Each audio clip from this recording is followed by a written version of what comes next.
track, the better. Right. Yeah, so we're amped. We're off to the races. So here we are. It's November 4th. We've all made it to November 4th. We're back. Terri and I are back for this week in higher ed, and we're delighted to be joined by the president of University Partnership. I got it wrong, Brandon. You're the Brandon Busteed, everyone. Brandon Busteed. You are a thought leader at Kaplan. A lot of great articles in LinkedIn. But can you introduce yourself, Brandon, for folks who may not already know you? Yeah, definitely. So I'm president of University Partners and head of Learn Work Innovation at Kaplan, and spent about 7 years before my time at Kaplan at Gallup as the head of education and workforce development there. And before that, as an ed tech entrepreneur, focused around online courses around things like alcohol abuse and sexual assault prevention and fun topics like that. So I've had a career in higher ed, but several different versions of it. Right. And then in addition to that, there's also a work-learn dimension to what you're looking at as well. So can you explain a little bit about what that is? Yeah, I mean, a lot of the research that I was involved with at Gallup was really at the intersection of education and work, right? And so that's been a continuation of the work that I've been doing from a Kaplan perspective, where a lot of what Kaplan has done is evolving pretty quickly into a work prep company. I mean, people know us for test prep historically. We've launched a number of innovations this year that are really around helping universities improve the work readiness of students. But we also do a lot of work with employers all over the globe. And of course, what's happening here is ultimately, I think where we're headed, this is my vision of the future, is that it will be difficult for us to tell the difference between a school and a place of work. Because essentially what's going to be happening in both of those venues is lots of hands-on work integrated learning, right? Like real work and learning at the same time. And so both employers and schools, right, writ large, are struggling with this. So I'm spending a lot of my time thinking about that space, right, where right now we've got handoffs and gaps between schools and universities and employers, and looking at opportunities to kind of blend those in really productive ways. So that's the essence of it.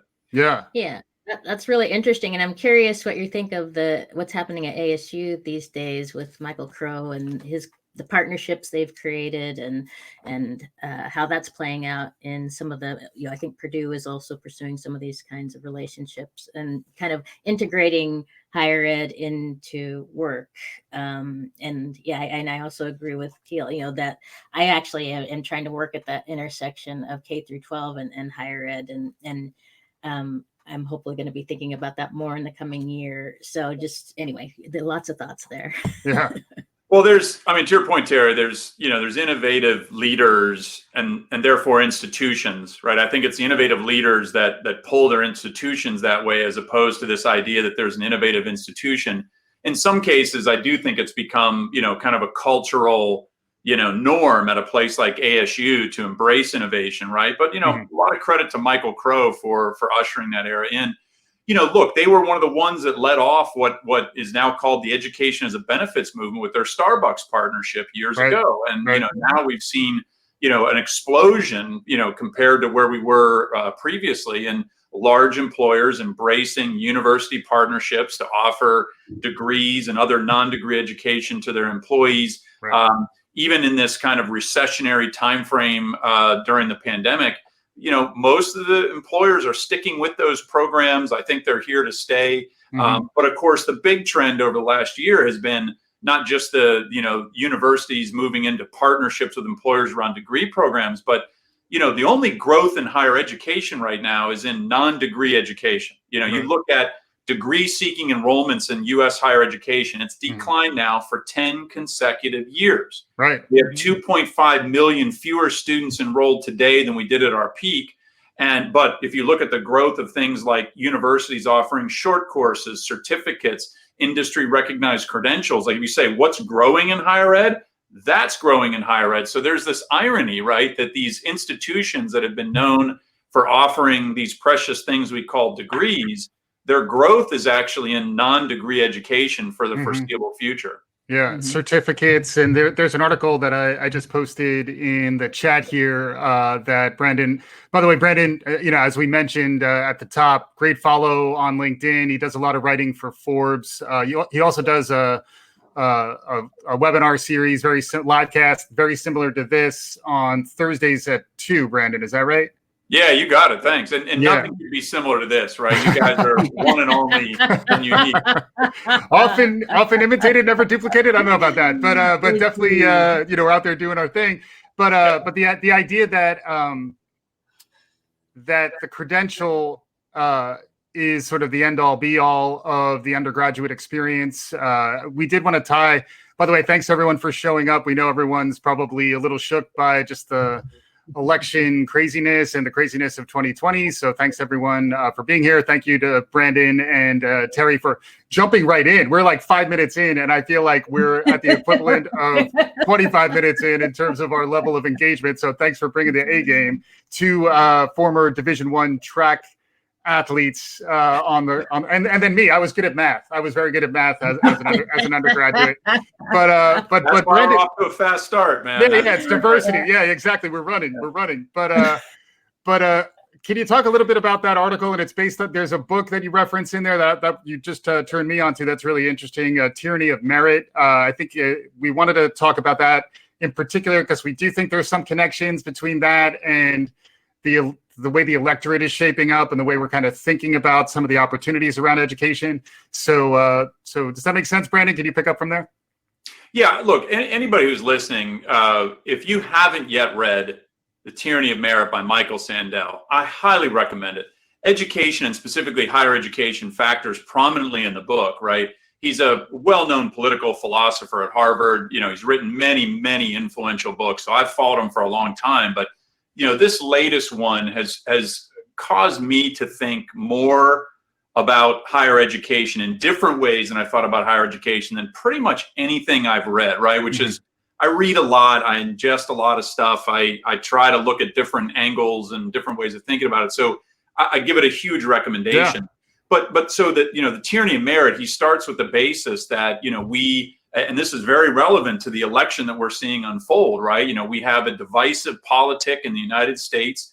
There's a lot of issues that are driving that, right? It's not a simple answer to it, but one of the things he points to is that we have really, there's a downside to meritocracy, right? A lot of Americans believe deeply in meritocracy. The question is, do we really have a pure meritocracy? Do we just like to believe there is? He talks about elite college admissions and the idea that, for example, scores on SAT tests skew heavily towards students from the top socioeconomic bracket, right? So if you're in the top 1%, you have like a 1 in 5 chance of getting a 1,400 or higher on the SAT. If you're in the bottom quartile, it's like a 1 in 50 chance, right? So like, come on, really? Like, so anyway, he does a great job unpacking this, but what really got my attention was that he talks about what he calls the last acceptable prejudice in America. And that is the prejudice of the educated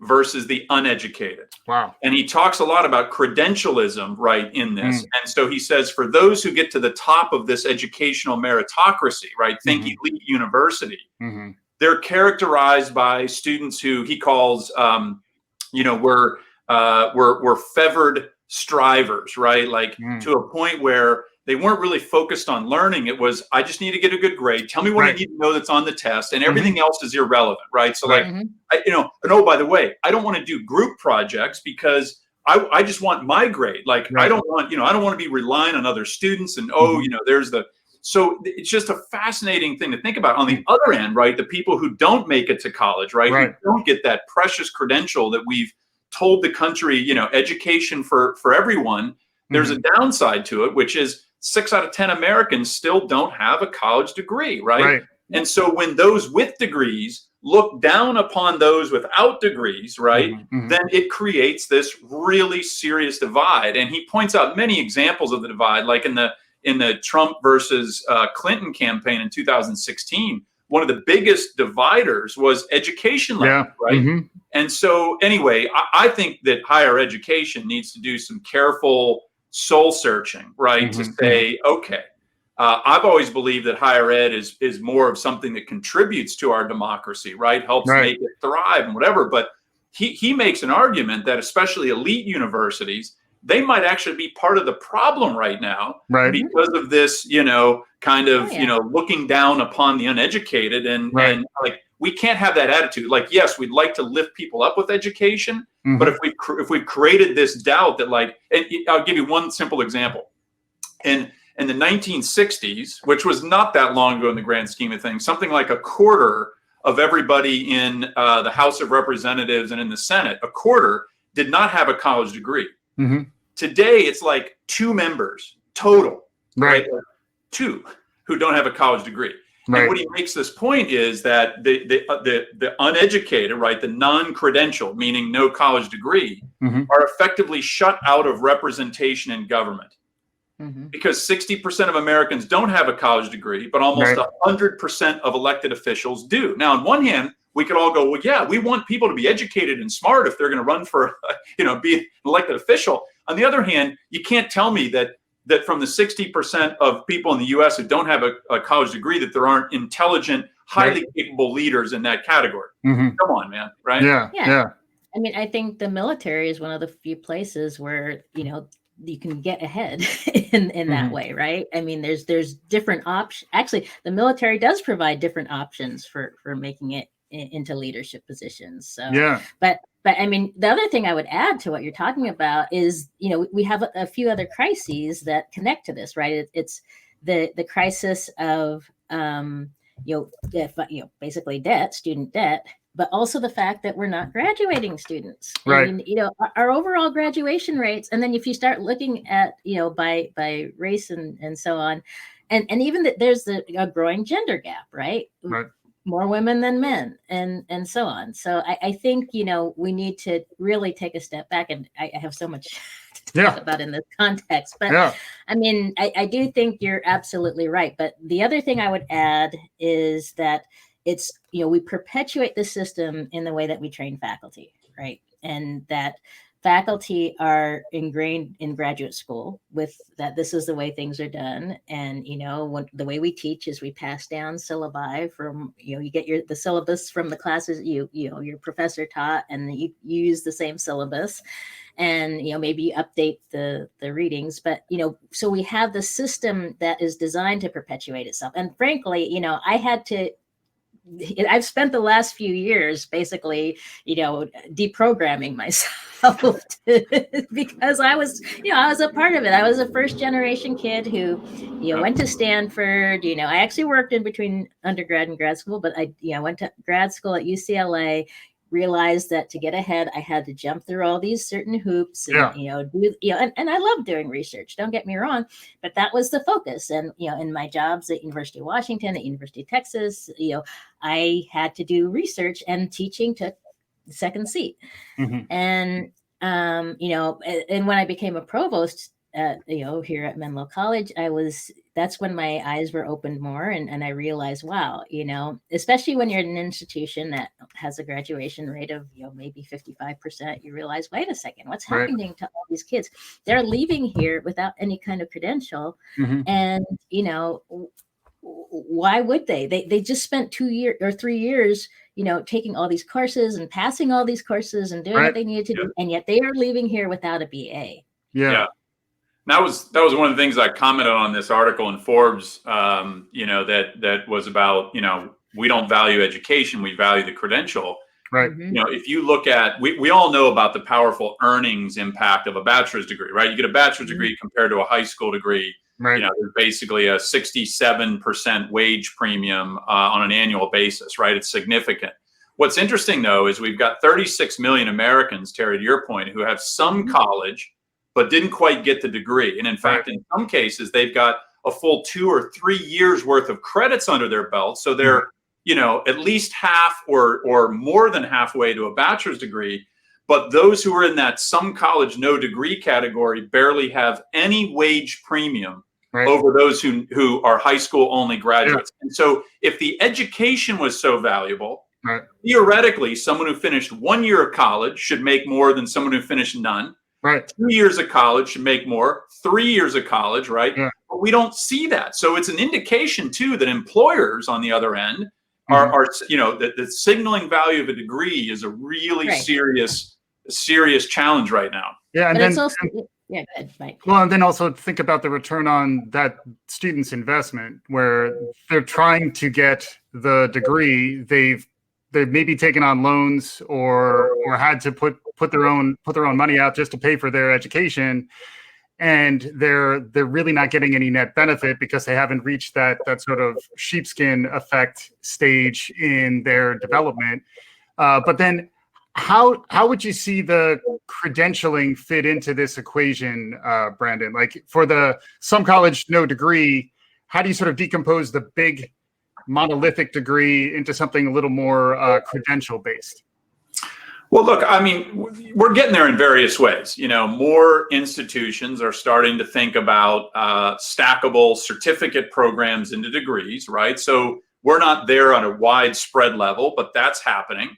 The rise of MOOCs, I mean, the way that MOOCs as a business model have started to succeed, and the jury's still ultimately out, but like it's not because they've been offering free education, it's because they're now starting to offer certificates for course completion. You can take the course for free, but you've got to pay to actually get the certificate.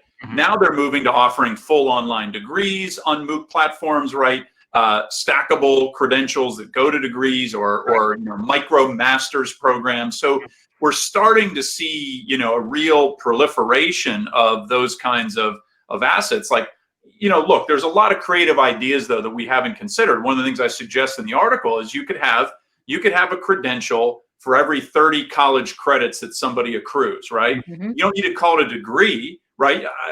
Give it another name, but like somebody could come out and say, okay, we're going to recognize that, you're a first degree black belt, you're a second degree black belt. Like there's lots of ways, Life Scout, Eagle Scout, you can come up with ways to tier it, but to recognize those who have substantial college credits, right? To give that some nod. Look, the other thing you're seeing is employers making moves around this. Lots of employers who have dropped the required degree for the job. Right.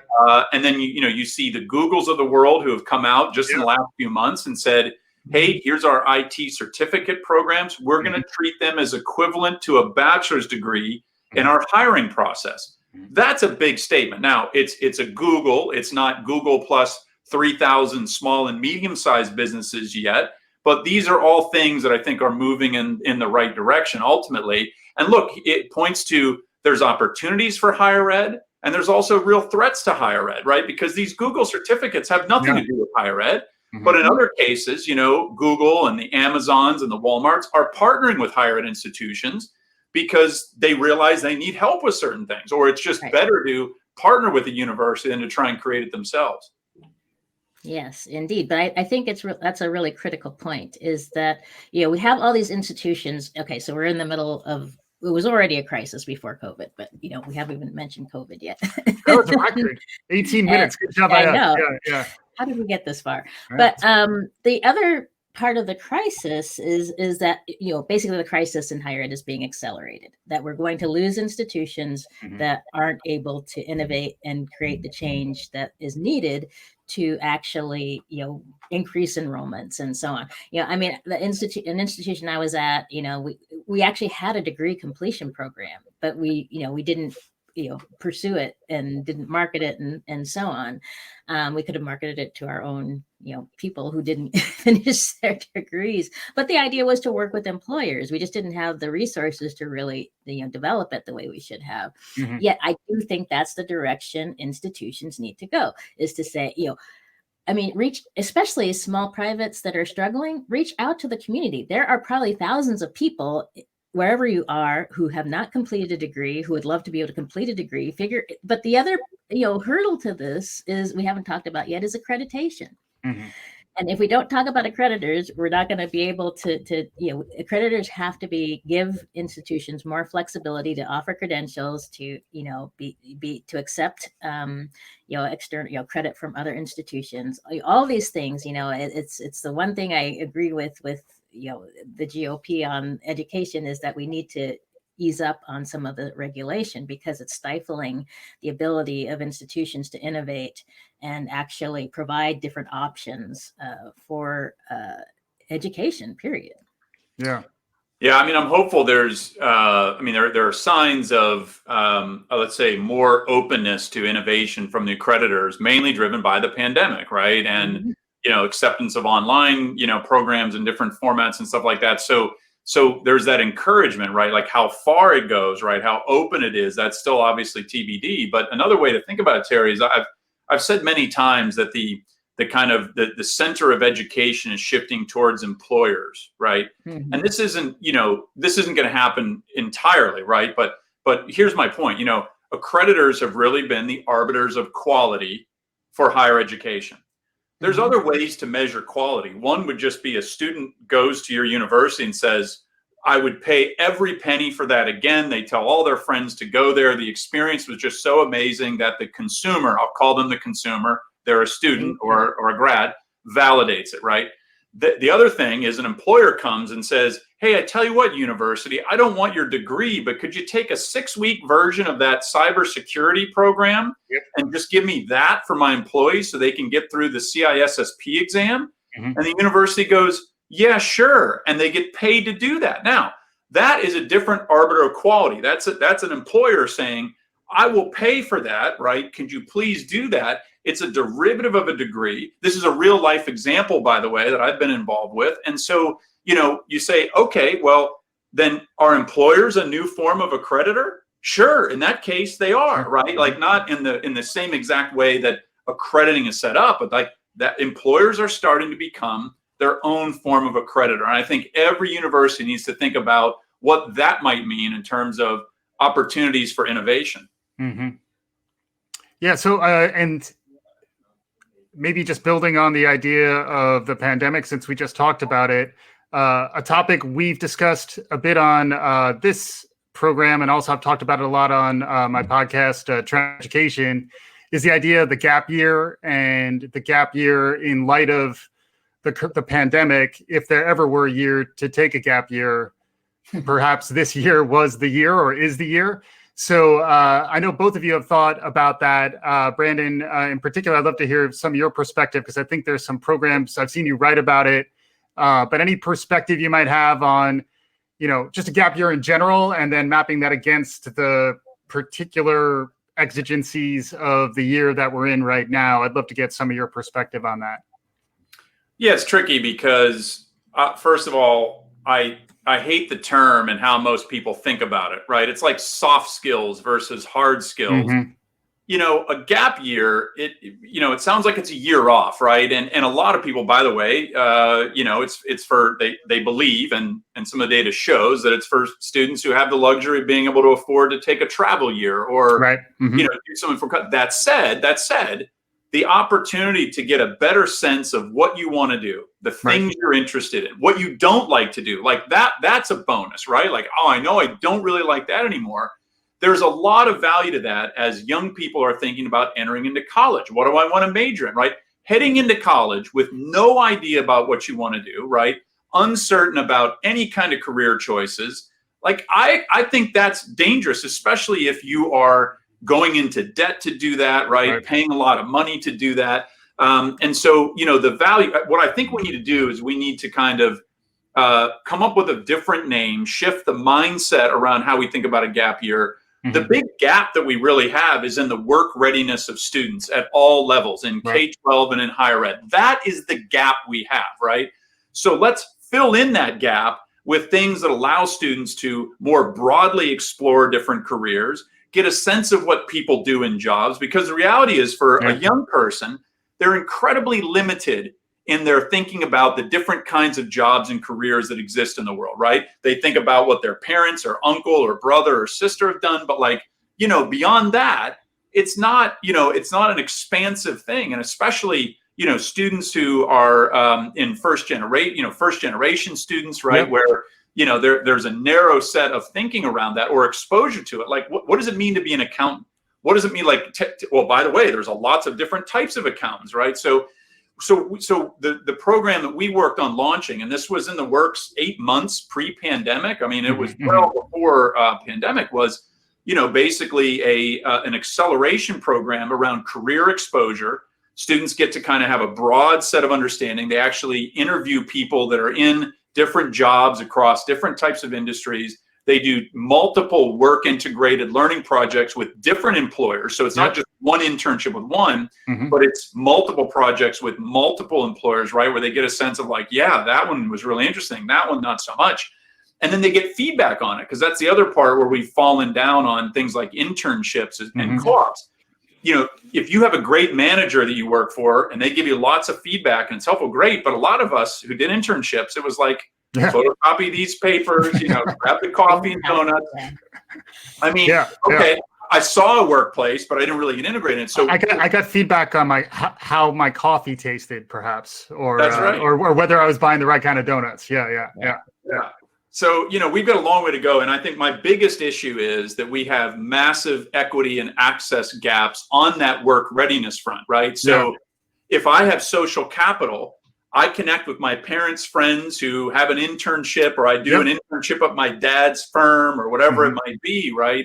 Or I can do an unpaid internship or a volunteer experience because I can afford not to get paid.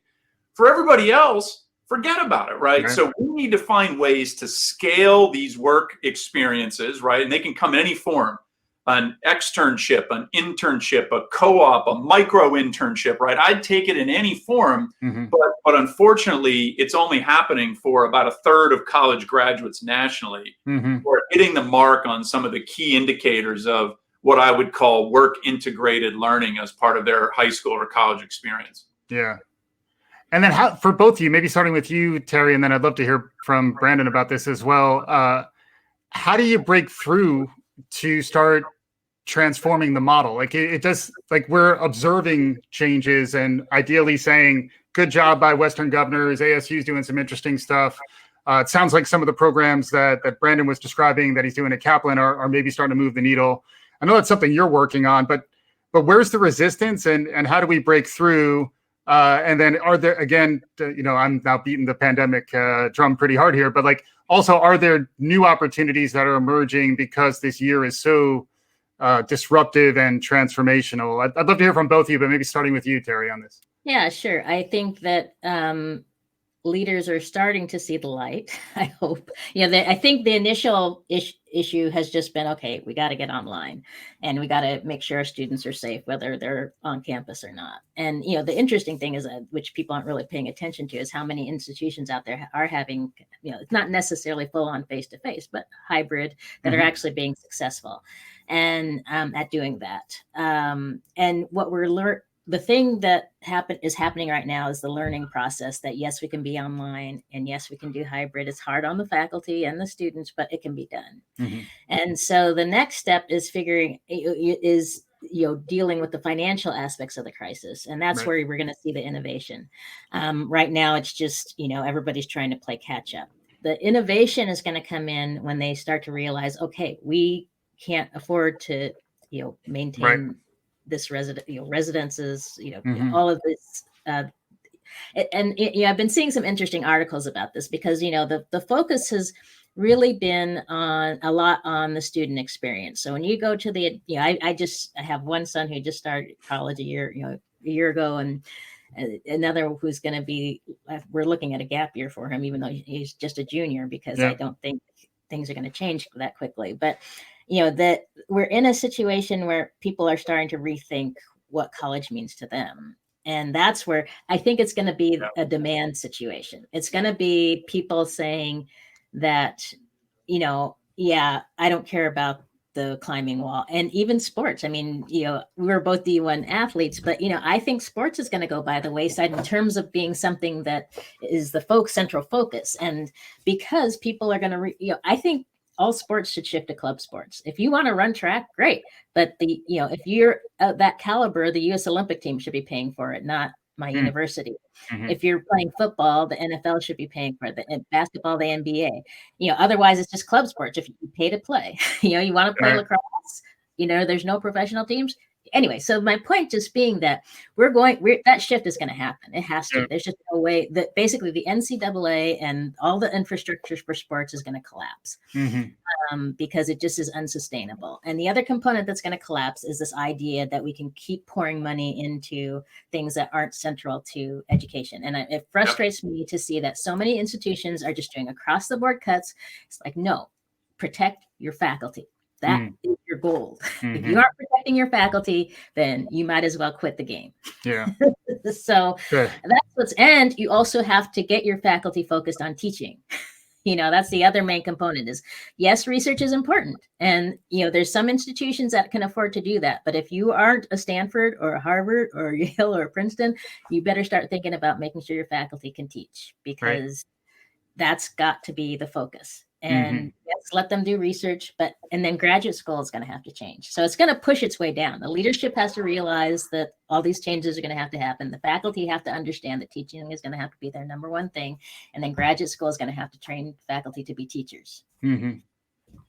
Yeah, I mean, look, there's, Terri, you're making a lot of good points. I mean, there are financial pressures galore, right? And it's going to be worse next year than it is this year, right? 100%. You're kind of running on fumes now, right? But as you kind of forecast in next year, it's like, oh, wait a minute, do we see enrollments just roaring back and we're being flushed with students? No, I don't see any evidence of that, right? And I don't see, I didn't pre-pandemic see many efforts by college leaders to actually sincerely work on reducing the cost of education.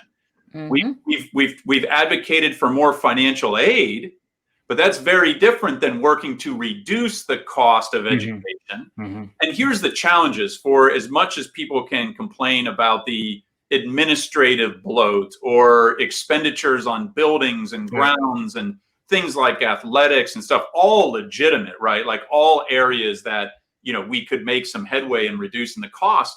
The reality with institutions and almost every education institution I've ever been familiar with is the majority of the costs are in the people, right? And specifically the higher paid people, which are the faculty relative to many of the other staff, right? So top administration, certainly highest paid, faculty, especially tenured faculty, right up there. So, we've got real issues, and I think what's going to happen, there's going to be two types of leaders that emerge in this, right? They're going to be the leaders of institutions. I call them the survivalists and the opportunists. They're both going to be entrepreneurial, right? Because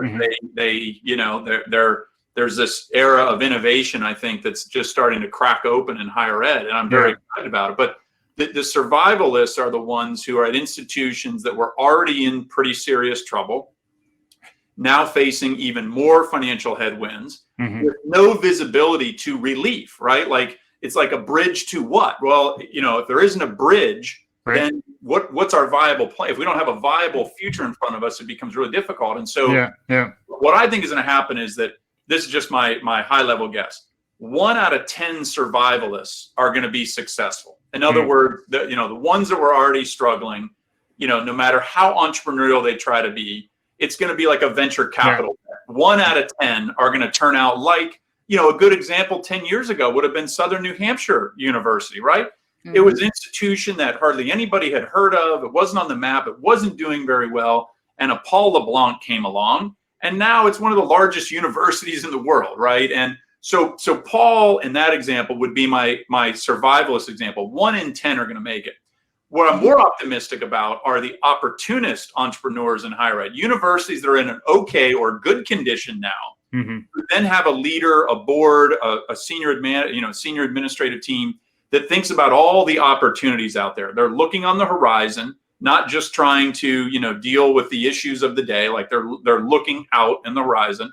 They're like an ASU, right? They're like a Purdue. There's a lot of institutions, but those have been very, very visible ones because of a Michael Crow and a Mitch Daniels, right? But I'll tell you, start looking at places like University of Montana. Why?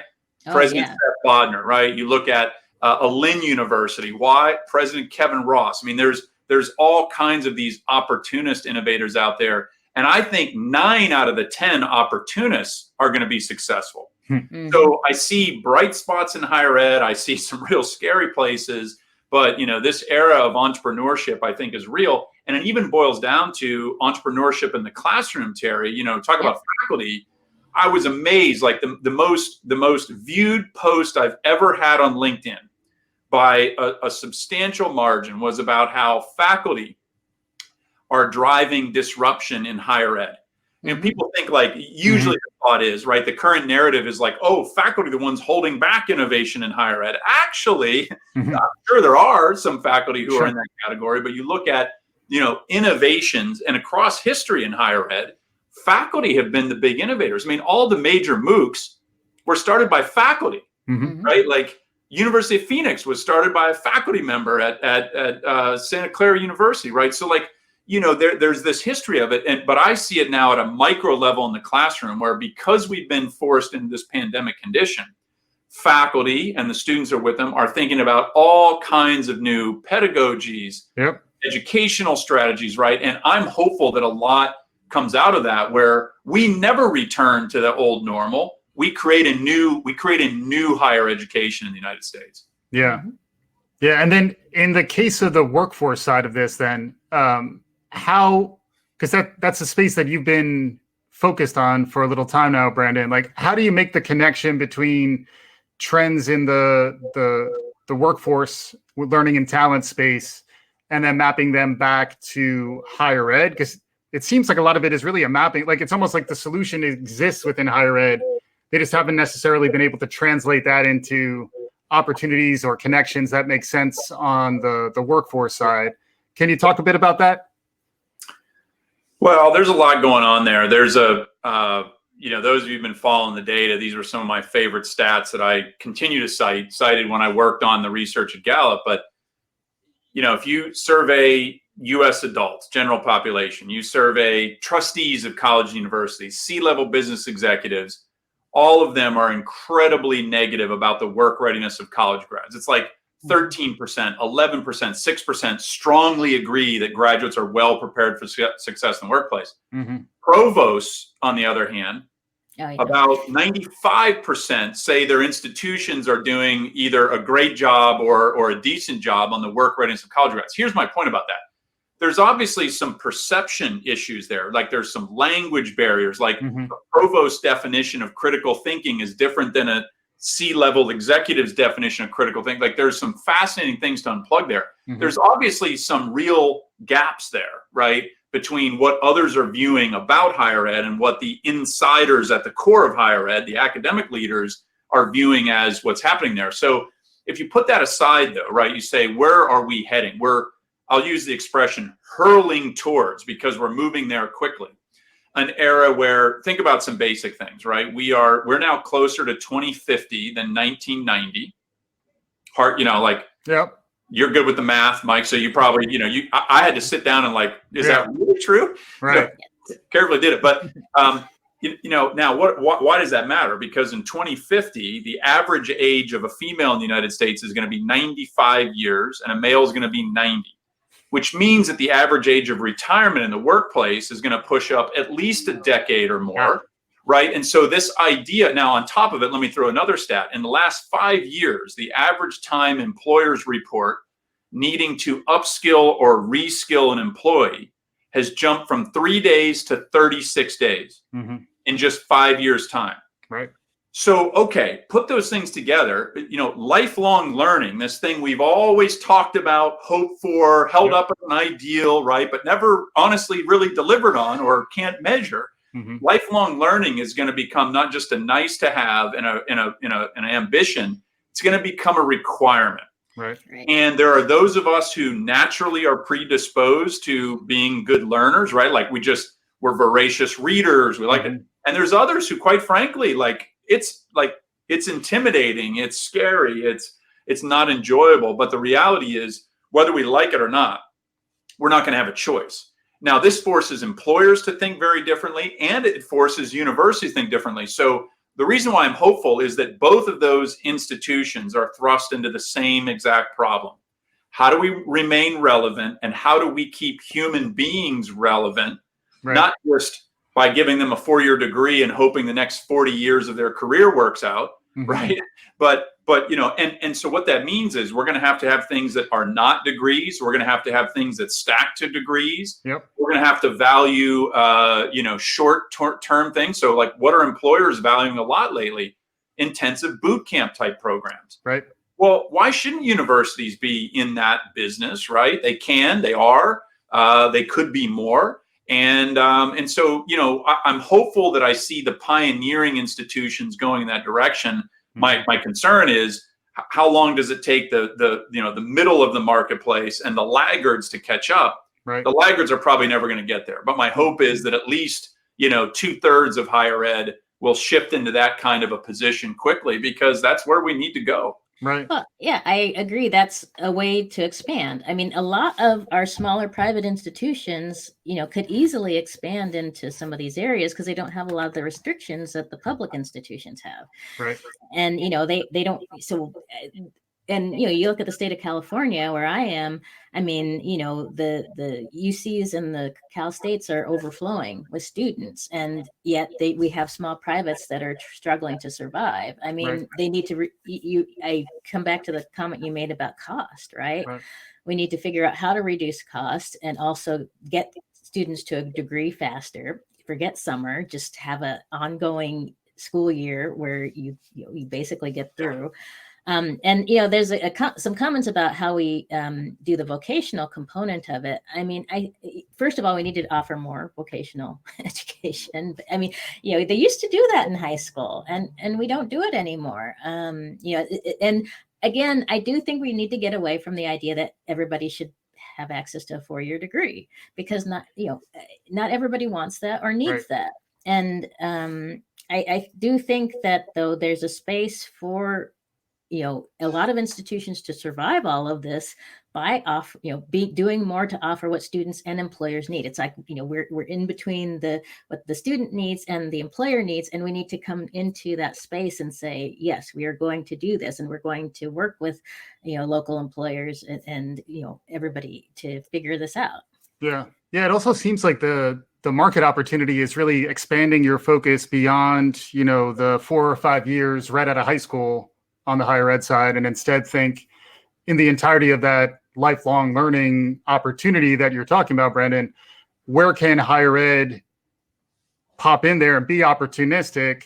And then I think that will tie back to something I've seen you talk about, Terri, which is the idea of being agile.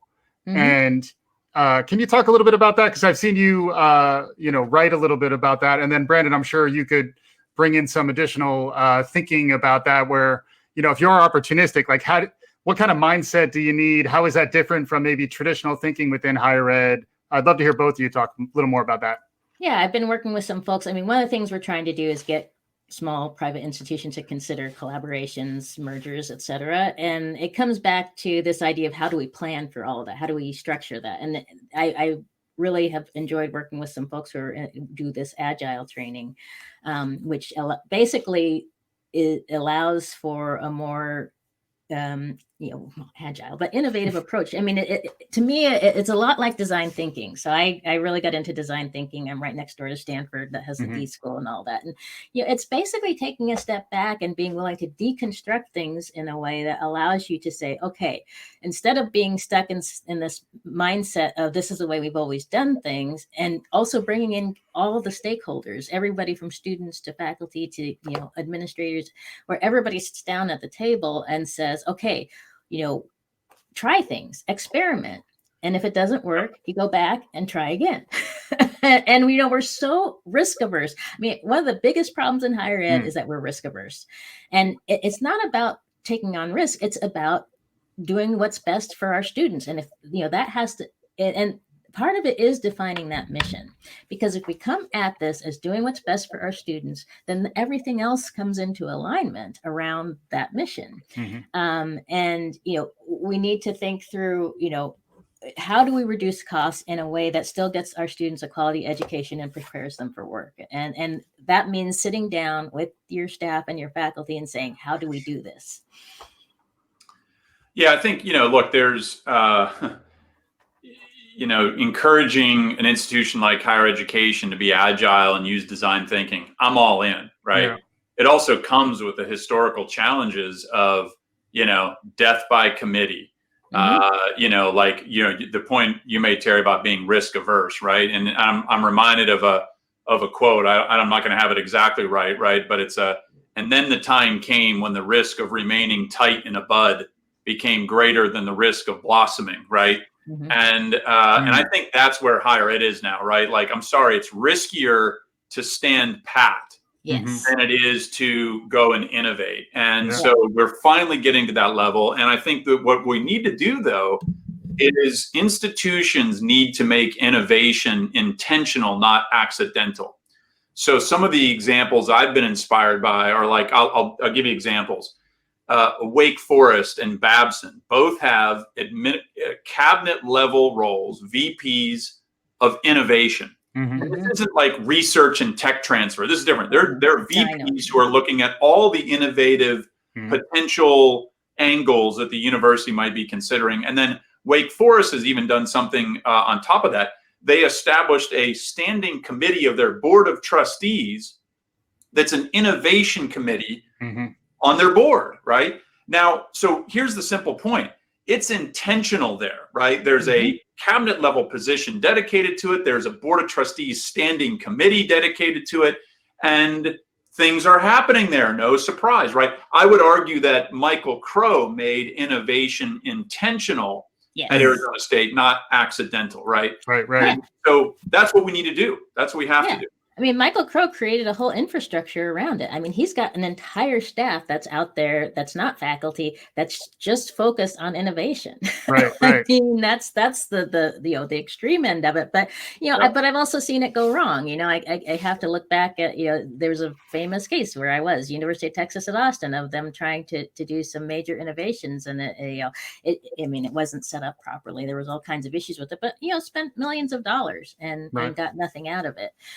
So I think we have to be very careful, but I really like the word intentionality, because if we're intentional and are saying, yes, this is what we want to do, and we're going to put real resources and thought towards it, not just run headstrong. I mean, there's it's finding that balance. You don't want to have death by committee, but you also don't want to run headstrong into changes that aren't carefully thought through.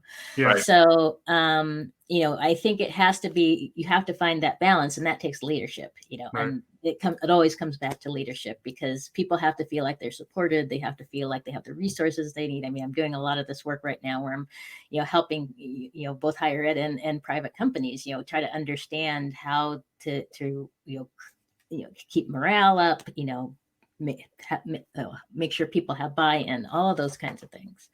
Culture stuff. And then we are getting close to time. We got about 13 minutes left. So I'd like both of you to maybe put your the equivalent of your Swami hats on, your crystal balls, if you will, just to try to look ahead both into the near term, like the rest of this year into the spring, like this academic year. But then also maybe looking a little bit further out on the horizon, particularly being strategic about where the world may head and what kind of trends you're seeing out there. I think it's a time to be both somewhat tactical in your windows, just because you have to, because things are so difficult. A lot of hard decisions are being accelerated. But then you do want to have a North Star. You do want to have some sense of where you think things may be heading. So Brandon, maybe just to kick off with you, I'd love to hear some perspective from you on the trends you're tracking, maybe over a longer horizon, like say like a 3 to 5 year horizon. And then what kind of decisions need to be made in the short term to kind of get through maybe the next year or so? Well, there's a lot in there to unpack. I mean, maybe I'll highlight a couple things that in a way we've touched upon, but I'll expand it. Terry mentioned the academic calendar, and I think the traditional academic calendar is officially being thrown out the window, right? The fact that we've had an education calendar that has moved around an agrarian system, right, and hasn't been updated. Like we know, for example, in K-12 that summer is one of the biggest drivers of gaps between students from underserved communities and those from wealthy communities, because they just have summer melt, right? Because we have so much time off in the summer. And And it doesn't work for working families. No, right. And so, to like, why aren't we in year-round school? You can still have little breaks in there. You could take a 1-week break every quarter. You could do, but like, in higher ed, I think a lot of people made adjustments to their calendar because of the pandemic. Most of the leaders I'm talking with don't want to go back to the old calendar, right? Mm-hmm. And now they're starting to say, hey, we should just do it year-round, right? So instead of measuring 6-year graduation rates for bachelor's degrees, why shouldn't we be measuring 3-year graduation rates for bachelor's degrees? Because quite frankly, that is something that the marketplace wants, right? More efficient, faster pathways to a degree. And, I use this stat all the time. At a place like Western Governors, their average time to a bachelor's degree is 2.6 years. Wow. Like, why, so as we're tracking 6-year graduation rates on the other end, let's incentivize universities by tracking 3-year bachelor degree, and what would that involve? Sure, some in-person classes, some online classes. I can supplement online classes when I can't get into a section that's full for an in-person course, right? Which is one of the reasons why students end up extending graduation times, because they couldn't get a required course because it was full and they had to wait the next semester and all that kind of crap that goes on, right? And the other thing that's obvious too, and there's been a mixed set of predictions around this. Like some are saying, oh, we're going to value the in-person education even more because of the pandemic. Maybe, sort of, but the net of this is going to be more acceptance of online, and it's going to be in hybrid, right? So even think of your traditional 18-year-old who wants the on-campus experience, wants to live in a residence hall. Well, guess what? They might be able to spend a semester working in San Francisco. Their university's on the East Coast, but they can still do online classes while they're working in San Francisco for a semester, stay on time to graduate, get a valuable work experience, right? And, hey, that's going to be something that they have available now because there's going to be more universities offering available menus for ground students and fully online students. So, that I think is being accelerated orders of magnitude. And if you were to say, from a faculty perspective, a year ago, if we'd been having this chat, right, we'd poll everybody in this group and say, what year do you think it will be when all faculty have had an experience teaching online? Right. The answer would have been somewhere like 2050 to never, right? And guess what? 9 months into this pandemic, it's 100%. And so, not all of them have had a great experience, but many more have warmed up to that experience. They've opened their mind to that experience. And a lot of them, by the way, have found great advantages from that. And I'll just use one example from one of my former professors and mentors. He's in his mid-70s, and he's excited about teaching online right now because he's inviting alumni into his classes. And before, he would bring like one guest lecturer into class, but of course you had to schedule it. They had to, many of them had to fly to the campus to do it, but now he's inviting multiple alumni into classes, and the engagement of the conversation between the undergrads and the alumni is just off the charts. So here's a simple question, like, why haven't we always invited alumni into our classrooms? Like, why haven't we done that? Like, what the heck? Right. Yeah. I've been saying the exact same thing, Brandon. It's like, why can't I go? I'm living, there's tons of Stanford and Berkeley alumni around here, why wouldn't Berkeley invite their alumni to come back and sit in classes? Why can't I go and sit in the class on entrepreneurship at Stanford? There should be no barriers to that.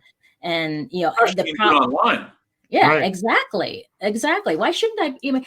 There's no cost to that if you just add a camera in the classroom and I can sit in and listen to some lectures. But I have to talk about diversity because I think that is the area. That's one of my big topics. And actually, I'm putting in the chat. I'm doing a workshop in a couple weeks on radical empathy, which is based on my book. But I do think this idea of leaders, being able to step in and understand this idea of how we can change our approach to diversity is going to be a big one. And because diversity is our future, regardless of what happened in the election, the reality is that we need to be able to train those, you look at the states like California and Texas, we have to be able, and, anyway, I could talk about lots of states, but we have to be able to train those students. And it's K through 12, it's K through 20. It's not just any, approach. It has to be, again, I'm going to come back to this issue of intentionality. If we want to have this diverse student body and have equity and inclusion, we have to be intentional about it. And it starts right here. Every single, leader needs to understand what it takes for them as an individual to address this issue. Yeah. And then the other things follow, right? Because then as you change your approach to dealing with diverse students, that will, it ties into all these other things we've been talking about. Yeah. And and gets us away from this reliance on standardized tests. And I think every college that is not, look, the elites are always going to be the way they're going to be. But every college that is reliant on tuition and enrollment and all of that has to rethink how they are getting those students and what they're giving to those students and how they're making sure that they get some kind of credential. It doesn't have to be a BA before they leave. And that they are always welcome to come back. I mean, I hate this thing. It's like, oh, you've been gone too long. Oh my God, I went through this as a provost where, I would have students come back and say, oh, I want to finish my degree. I'm only, 10 credits away. Oh, sorry, you have to retake this class and this class because, we don't offer that anymore or something like that. I mean, that's ridiculous. At any point in time, I should be able, and, some of it has to do with, changing catalogs and all that. Don't get me started. But I should be able to welcome back a student who, got, 3 years, 10 years of, training 10 years ago and say, okay, here's all the classes you need to finish your degree. Yeah. And that should be, or guess what? You can sit in online and take this class. Yeah. Or give area. Yeah. Or get credit for work experience or get credit for military service or whatever other scenarios that are out there. And actually on the diversity topic, Brandon, like it is something, I've also worked in the private sector and on the workforce side. I think there's really been an awakening on that side too. So like without like the training programs that can be implemented on the enterprise side or on the learning and talent, I think those same types of programs, it's like the stuff you're doing, Terri, can then be applied to higher ed, to train the administrators, train faculty on how to be sensitive to just the complexities of this year. Any perspective on the diversity topic or any of the things we were just talking about, Brandon? Yeah, I mean, several things. Look, we already brought it up in the context of this work readiness issue and talking about the equity and access problems with, social capital connected to internship opportunities, jobs, unpaid work, right? Volunteer or, unpaid internships. Like we've got major gaps there. And look, higher ed is still failing miserably on this, right? We in a half a century, 50 years, right? The percentage of students born into the bottom quartile socioeconomic in the United States that graduate from college has gone from 6% to 9% in half a century, right? So, now look, there's certain colleges that are doing far better on that, but that's our national report card of American higher education. And it is disgraceful. There's no other way to say it. So, and I have to say, Terri, I'm full disclosure, I graduated from a highly ranked university. However, I think elite universities are becoming increasingly less relevant by the day. One, they only educate a sliver of the graduates in the United States. They're not growing enrollments. I mean, most of them have had the same fixed number of graduates for decades now. They're also not contributing to this equity and access agenda in any way that's moving the needle. Like I just did some of this work. 10 to 15% of students in the Ivy League are first-gen students. I mean, and nationally, it's like half right now, right? So, come on, right? Yeah. So the elites, you say they're always going to stay the way they are. Like I actually believe that, and I think by doing that, they're going to become less relevant in this conversation. And it might actually leave the rest of higher education an opportunity to go do something about this. Now, here's where I get a little hopeful, right? We all, and I say we, I mean across higher ed and into employment, have a poor record on improving the diversity talent pipeline. Every Fortune 500 CEO I've had a chance to talk with in the last 18 months admits that their organization is not doing a good job on diversity talent pipeline initiatives. And they're starting to realize that if they simply recruit from colleges and universities, they will never, ever improve it, right? So they're now starting to look at taking talent directly out of high school into jobs where they can grow that talent, maybe offer a college degree if they work there, right? So, for example, I could, as an 18-year-old, I could get a job at Papa John's right now delivering pizza.